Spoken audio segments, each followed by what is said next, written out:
అందరికీ నమస్కారం. మన ఆయుర్వేదం ప్రోగ్రామ్కి స్వాగతం. థైరాయిడ్ సమస్యతో చాలామంది బాధపడుతూ ఉంటారు. ముఖ్యంగా మహిళల్లో చాలా ఎక్కువగా థైరాయిడ్ సమస్యలు అనేవి వస్తూ ఉంటాయి. అండ్ అలాగే ఆడవాళ్ళతో పాటుగా మగవాళ్ళలో కూడా థైరాయిడ్ సమస్యలు వచ్చే అవకాశం ఉంది. విపరీతంగా లావైపోవడం, లేకపోతే విపరీతంగా సన్నగా అయిపోవడం, దానివల్ల చాలా సైడ్ ఎఫెక్ట్స్ రావడం, ఈ మెడికేషన్ తీసుకున్నప్పుడు కూడా సైడ్ ఎఫెక్ట్స్ వల్ల బాధపడుతున్నామని చాలామంది చెప్తున్నారు. మరి మన ఆయుర్వేద వైద్యంలో థైరాయిడ్ కోసం ఏదైనా చిట్కాలు ఉన్నాయా? చిన్న అంటే డైలీ మనం తినే ఆహార పదార్థాలనే మెడిసిన్గా మార్చుకోవచ్చా? ఈ విషయాలు తెలుసుకుందాం. మరి వంటింటి చిట్కాలు అనగానే మనకు గుర్తొచ్చేది ఎవరు? చిట్టిపొట్ల మధుసూదన్ శర్మ గారు. మధుసూదన్ శర్మ గారు ఈరోజు మనతో ఉన్నారు. వారిని అడిగి థైరాయిడ్ గురించిన అన్ని సందేహాలు తెలుసుకుందాం. నమస్కారం సార్. నమస్తే సార్, థైరాయిడ్ గురించి చాలామందికి చాలా అపోహలు ఉన్నాయి. ఏంటంటే సెడెంటరీ లైఫ్ స్టైల్ వల్ల వస్తుందని, లేకపోతే ఇంతకుముందు అమ్మా నాన్నలకు కానీ జెనెటికల్ పరంగా వస్తుందని కానీ అంటూ ఉంటారు. అండ్ ఆహార పదార్థాల్లో కూడా చాలా సందేహాలు అయితే ఉన్నాయి. అసలు ఈ థైరాయిడ్ రావడానికి ముఖ్య కారణాలు ఏంటి? థైరాయిడ్ వచ్చేందుకు రకరకాల కారణాలు ఉన్నాయమ్మా. యాక్చువల్లీ ఇది ఒక జీవనశైలి వ్యాధిమ్మా. సో ఆడవాళ్ళలో ఈ యొక్క సమస్య వస్తూ ఉంటుంది, మగవాళ్ళలో ఈ యొక్క సమస్య వస్తూ ఉంటుంది. కానీ ఎక్కువ శాతం మందిలో ఆడవాళ్ళలోనే ఎక్కువ వస్తుంటుంది. ఈ థైరాయిడ్ అనేది యాక్చువల్గా ఏమంటే గొంతు భాగంలో ఒక సీతాకోక చిలుక ఆకారంలో ఒక గ్రంథి ఉంటుందమ్మా, గ్రాండ్ ఉంటుంది. ఆ గ్రాండ్ పని సమర్థత లేకపోతే ఆ యొక్క పరిస్థితిని థైరాయిడ్ సమస్య అంటారమ్మా. ఇది తక్కువగా పనిచేస్తే కొన్ని సమస్యలు వస్తాయి, ఎక్కువగా పనిచేస్తే కొన్ని సమస్యలు వస్తాయమ్మా. కాబట్టి ఆ గ్రంథి ఆ వయస్సుకు తగినట్లు, అంటే శరీర వయస్సు, శరీర బరువు, శరీర ప్రకృతిని తగినట్లు ఆ యొక్క స్రావాలు, హార్మోన్స్ కరెక్ట్గా ఉత్పత్తి చేస్తుంటే శరీరం కూడా తన పని తను చేసుకుంటూ ఉంటుందమ్మా.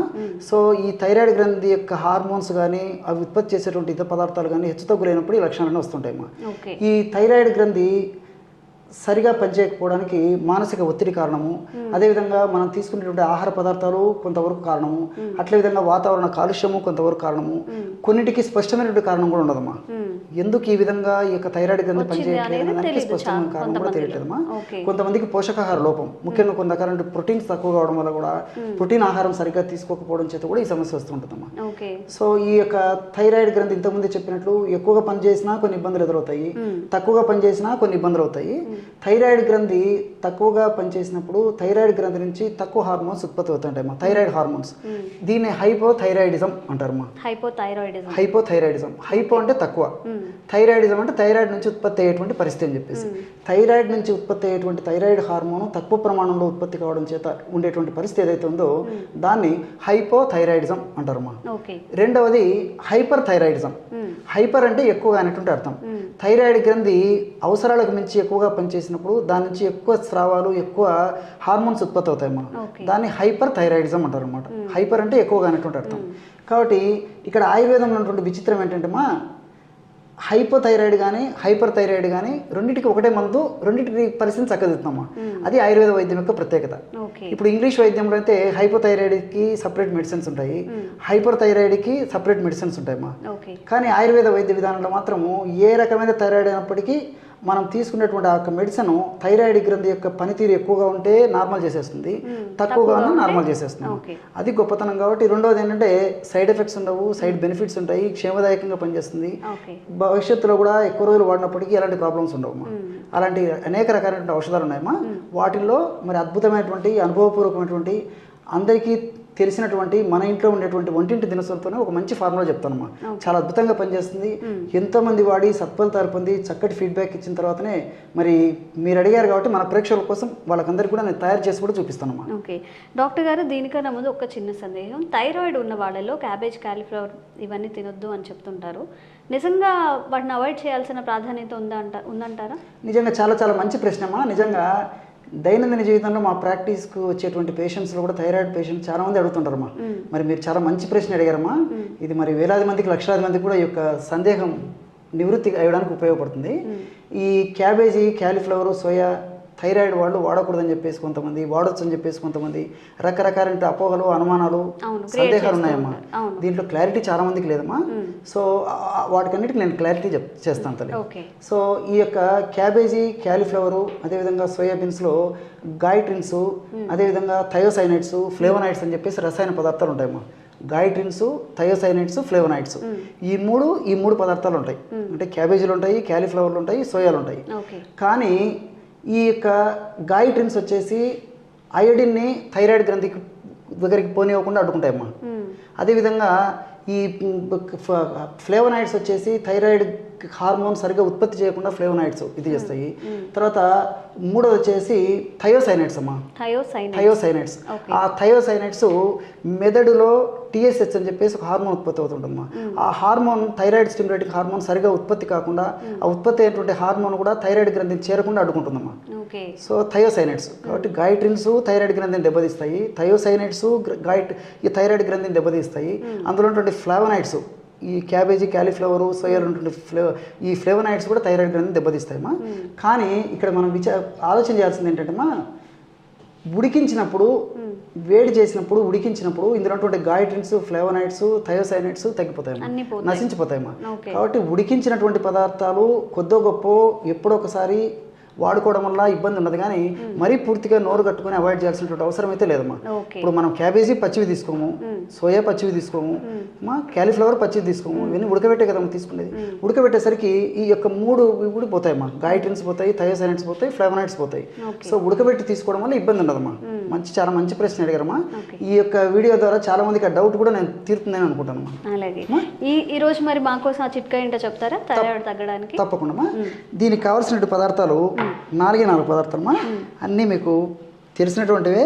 ఎలా కలుపుకోవాలో, ఎలా తయారు చేయాలో చేసి కూడా చూపిస్తాను తల్లి. ధనియాలను వేయించి చేసినటువంటి చూర్ణము ఒక 20 గ్రాములు తీసుకోవాలమ్మా. ఔషధం తయారు చేసి చూపించేది కొద్దిగా మాత్రమే ఇందులో కలపడం జరుగుతుందమ్మా. ధనియాలను వేయించి చేసినటువంటి చూర్ణము 20 గ్రాములు.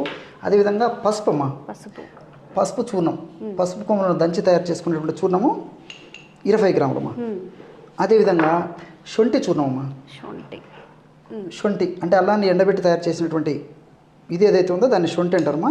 శొంఠి పొడి కూడా మనకు మార్కెట్లో దొరుకుతుందమ్మా. శొంఠి చూర్ణము ఒక 20 గ్రాములు తీసుకోవాలి.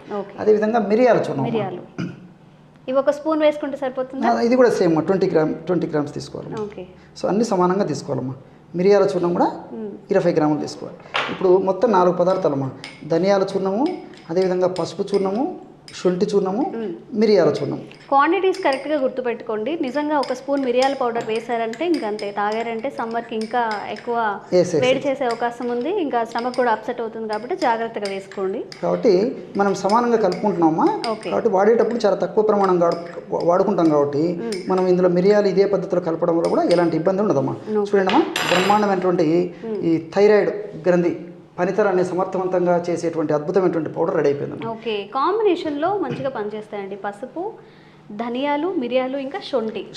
సో అంటే విడివిడిగా తీసుకుంటే తీసుకోలేము కానివ్వండి. ఒక థైరాయిడ్కి నిజంగా చెప్పండి, ఎంతమంది థైరాయిడ్ వ్యాధి బారిన పడుతున్నారు. చాలామంది మెడికేషన్ యూజ్ చేసినందువల్ల మళ్ళీ దానివల్ల సైడ్ ఎఫెక్ట్స్ వచ్చాయని చాలామంది బాధపడే వాళ్ళు కూడా ఉన్నారు. కాబట్టి ఇవన్నీ మనం వంటింట్లో యూజ్ చేస్తాం. పసుపు యూజ్ చేస్తాం, ధనియాలు, శొంఠి, మిరియాలు డిఫరెంట్గా వంటింట్లో ఎక్కువగా యూజ్ చేస్తూ ఉంటాం. కాబట్టి వాటన్నిటిని ఇట్లా ప్రీమిక్స్ కనుక చేసుకుంటే మిరియాల విషయంలో క్వాంటిటీని తప్పకుండా ఫాలో అవ్వండి. ఎక్కువ వేసుకున్నా కానీ కొంచెం మంటగా, లేకపోతే కడుపులో యాసిడిటీ ఫామ్ అవ్వడం, మళ్ళీ ఎఫెక్ట్స్ అయ్యే అవకాశం ఉంటుంది. కాబట్టి మిరియాల విషయంలో కాస్త జాగ్రత్త తీసుకోండి. అలాగే ప్రీమిక్స్ చేసేసుకొని ఒక గ్లాస్ బాక్స్లో స్టోర్ చేసి ఎలా వాడుకోవాలో చెప్తాను, యూజ్ చేసుకోవచ్చు. ఈ విధంగా తయారు చేసి పెట్టుకోవాలమ్మా. ఈ విధంగా తయారు చేసి పెట్టుకున్న తర్వాత డైలీ డోసెస్ ఎలా తీసుకోవాలి?